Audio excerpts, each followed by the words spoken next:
ORTM gale filɛbagaw Mali kɔnɔ a n'a kɔ kan aw bɛɛ lajɛlen ni ɲantuma ni aw ka bi juma don kibaru lase wagati selen san o san kɛnɛ min bɛ sigi Kati Prytanɛ tɔgɔ la waleɲumandɔn kama o baaraw ta ko 18nan kɛra bi sɔgɔmada in na mun kɛnɛkuntigiya tun bɛ an ka minisiri ɲɛma ka nɔrɔbila bolo o kɔrɔfɔw bɛɛ lajɛlen bɛ na walawala aw ye o kɔ ali bi Katikaw fɛ yen nɔ protection civile cakɛda kura dɔ kurubon karila yen nɔ a baaraw la sefa wari miliyɔn 200 ani kɔ de dora a da fɛ o kunnafoniw fana bɛɛ lajɛlen bɛ na walawala aw ye a y'aw bisimila.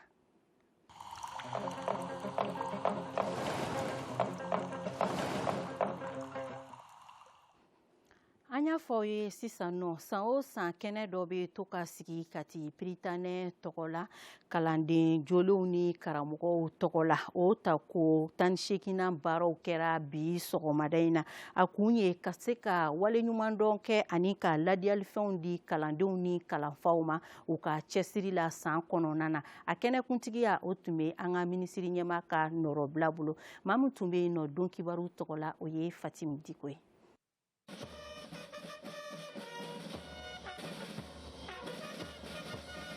Walasa ka u ko ɲuman dɔn u ka baarakɛlenw ani u ka cɛsiri la sɔrasiw ka kalanso Prytanɛ militaire olu ye waleɲumandɔn sɛbɛnw ani ladiyalifɛnw caman di u ka karamɔgɔw ani kalandenw ma minnu jɔyɔrɔw bonyana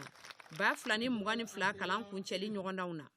a kɛnɛkuntigiya tun bɛ minisiri ɲɛma nɔnabila bolo. Ɲinɛ examenw kɛra cogo min na a kɛra bonya kɔnɔ a kɛra karama kɔnɔ a kɛra sɔrɔ kɔnɔ.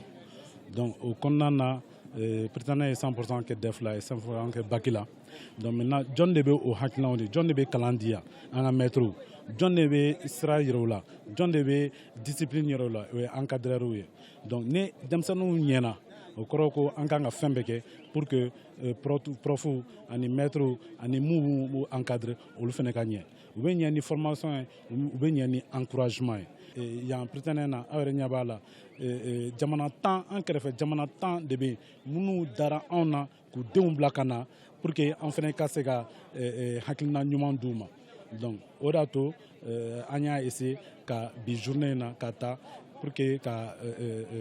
denmisɛnnin minnu ye kalanba kɛ ka prix d'u ma. A ka cɛsiri kama Mali kunnawololi la bɛnɛ jamana kan a bɛ fɔ jɔnjɔn min ma ko prix de la fierté o dira Adam Duku de ma. Bon, j'ai pris mes soeurs, ça, non, à Djeranye, vraiment, nous sommes allés, puis j'ai mentionné bien sûr, donc, nous sommes allés,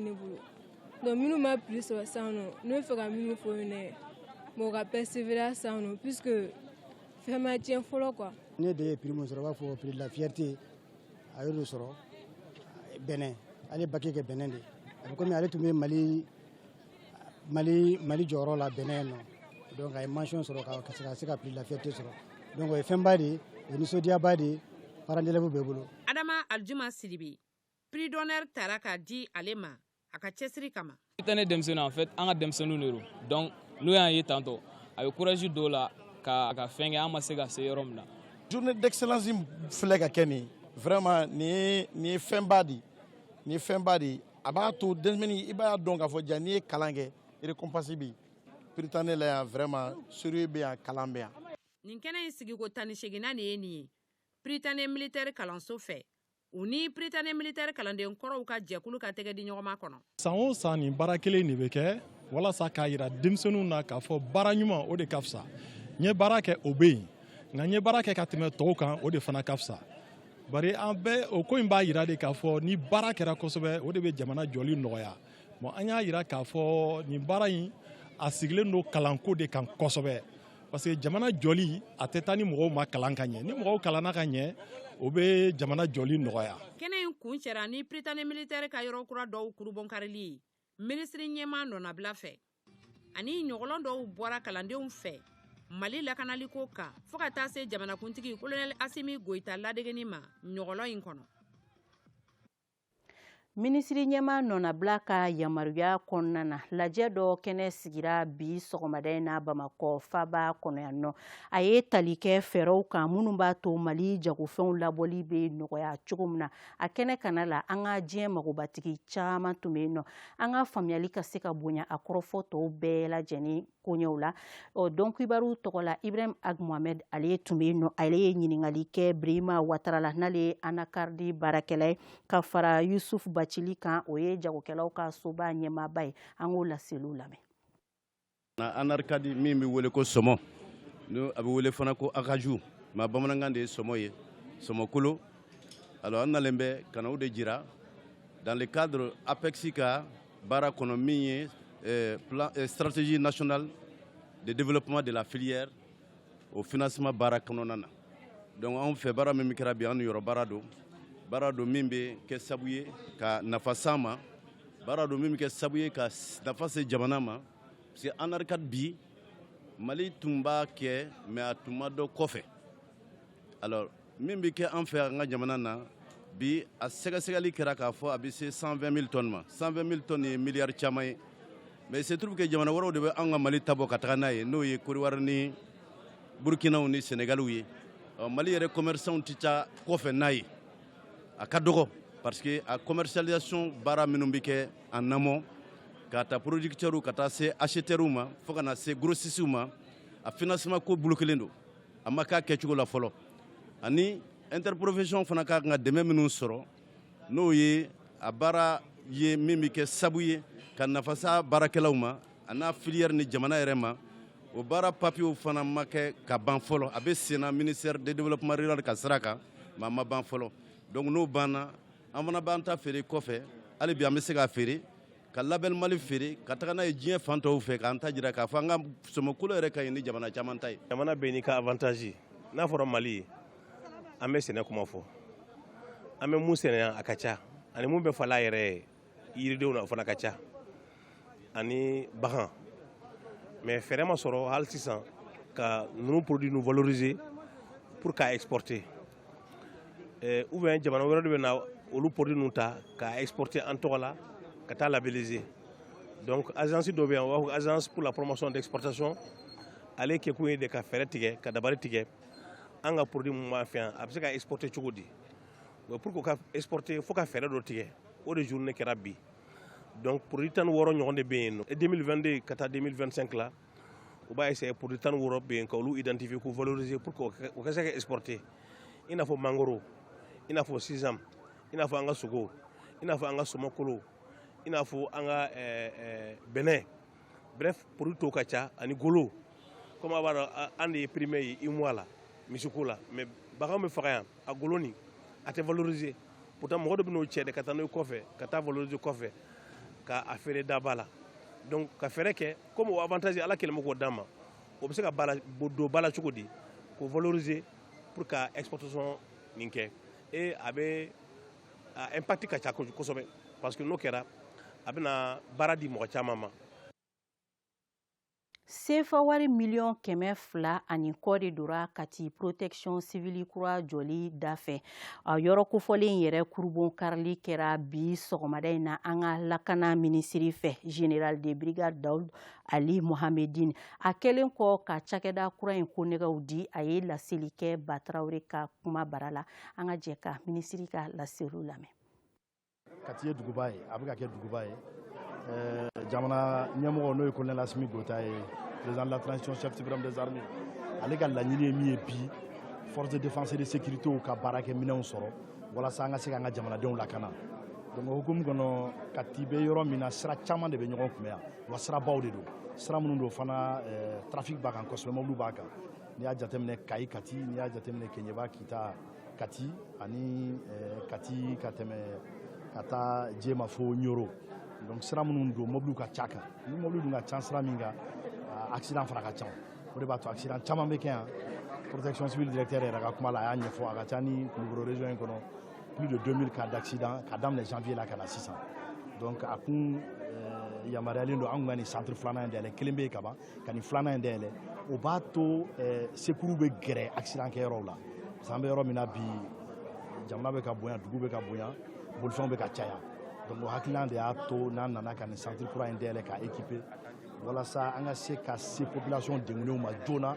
ka se k'u ni fana lakana folikan bɛ ne bolo o ye k'a fɔ mobili bolilaw ye a kɛra mobili ye a kɛra moto a kɛra bolimafɛn fɛn o fɛn ye u k'u hakili t'u yɛrɛ la n'a bɛ fɔ ko fɛn ma limitation de vitesse respect du code de la route parce que lakanani fɔlɔfɔlɔ y'o de n'i y'a jateminɛ accident caman bɛ kɛ an bɛ se k'a to n'a tɛ kɛ an bɛ se k'a bali o jumɛn ye mun ye o ye mobili bolilan yɛrɛ de ye ni an y'a hakili to an yɛrɛ la ka hakili to an ka mobili boli cogo la ka hakili to vitesse la code de la route matarafali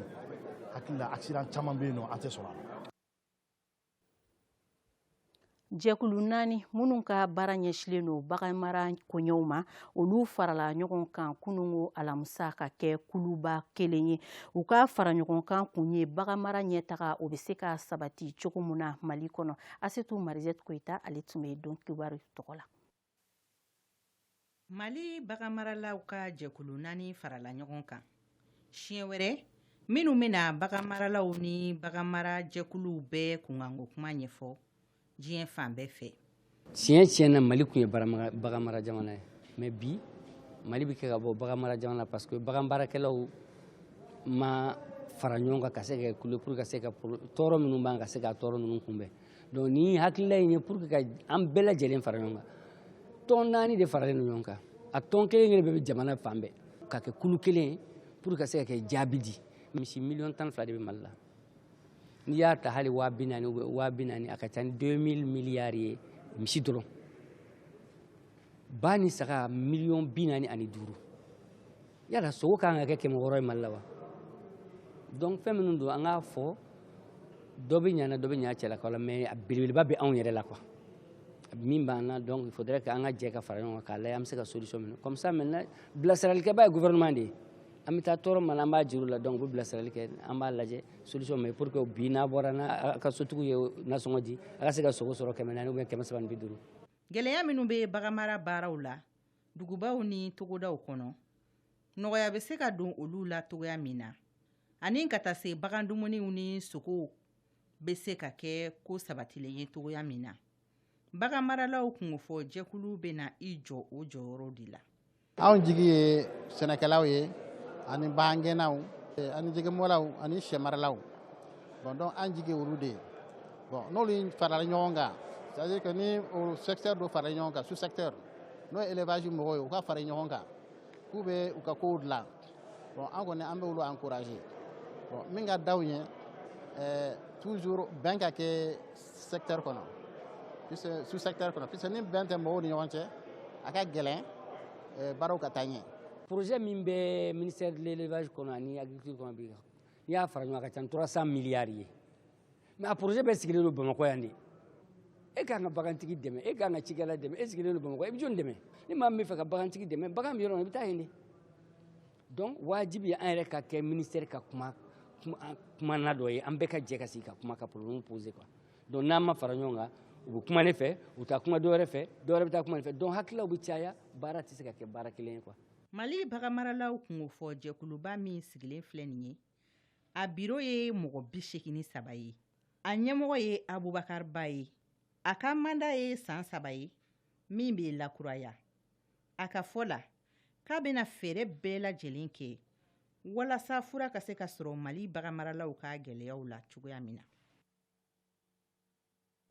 Bɛɛ ni kelenya dɔgɔkun ogumu kɔnɔna na an ka minisiriso min ka baaraw ɲɛsilen don malidenw cɛlabɛnni kama olu ye barosigi kɛ an ka kɛnɛya kalanso dɔ kɔnɔna na a sen fɛ u ye ɲɛfɔli kɛ an ka jamana taabolo kan basigi sabatiliko la kalandenw ka faamuyaliko ɲuman kama an ka faamuyali ka bonya a kɔrɔfɔ tɔw bɛɛ lajɛlen na Aminata Tarawele ale b'o ko tɔw bɛɛ lajɛlen fɛsɛfɛsɛ an ye. Cɛlabɛnni ni bɛn ni sigiɲɔgɔnya ɲuman o minisiriso ni kɛnɛya sanfɛ kalanso INFSS olu jɛra ka barokɛnɛ sigi a kɛra hokumu min kɔnɔ o ye cɛlabɛnni ni bɛn dɔgɔkun kɛrɛnkɛrɛnnen min bilara sen kan jamana ɲɛmɔgɔw fɛ. N'an kumana ɲɔgɔn ye a bɛ ɲɔgɔn faamu ka hakilinaw di ɲɔgɔn ma ayiwa ka jɛ ka don da kelen fɛ ka bɔ da kelen fɛ kuma de bɛ se k'o sɛmɛntiya ni an ma kuma ɲɔgɔn ye na fili bɛ cɛya bɛɛ bɛ taa ni kɔnɔnata ye kɔnɔnata dun bɛ maa bilasira dɔw kan ayiwa ka i ma bɔ jamana k'a sɔrɔ jama min gwɛ i yɛrɛ kɔnɔnata de gwɛ ne hakili la n ko dɔgɔkun min filɛ nin ye ayiwa a kɛ kan bɛɛ de k'i sen don a la ayiwa ka taa denmisɛnw na ka taa bila maakɔrɔbaw la ayiwa sanko ekɔlidenw olu minnu ye ayiwa siniɲɛsigi ye n'o ye denmisɛnninw ye bɛɛ k'i jija walasa i bɛ se k'i ta tata sɔrɔ ayiwa jɛgasigi na walasa ayiwa an ka Mali bila bolo kura kan min bɛ se ka maliyɛn bɛɛ nafa. Ni barosigi in kɛra walasa ka dɔ fara ekɔlidenw ka faamuya kan cɛlabɛnni ni bɛn sabatiliko la an ka jamana kɔnɔ. Kalansow ye yɔrɔw ye maa minnu kan ka jamana togodaw an'a cakɛdaw mara minnu kan ka jamana yɛrɛ mara olu de bɛ labɛn kalansow kɔnɔna na. Donc o yɔrɔ la i b'a sɔrɔ jamana fan kelen-kelenna bɛɛ dɔ den bɛ o kalanso ninnu kɔnɔ. Donc an ka se o yɔrɔ la ka kumaɲɔgɔnya kɛ ni olu ye ka hakilina ɲumanw falen-falen an n'olu ɲɔgɔn cɛ o bɛ kɛ sababu ye bi ni sini an jigi ka se ka don k'a fɔ ko maaw bɛ sɔrɔ minnu bɛ se k'u cɛsiri bɛn sira la.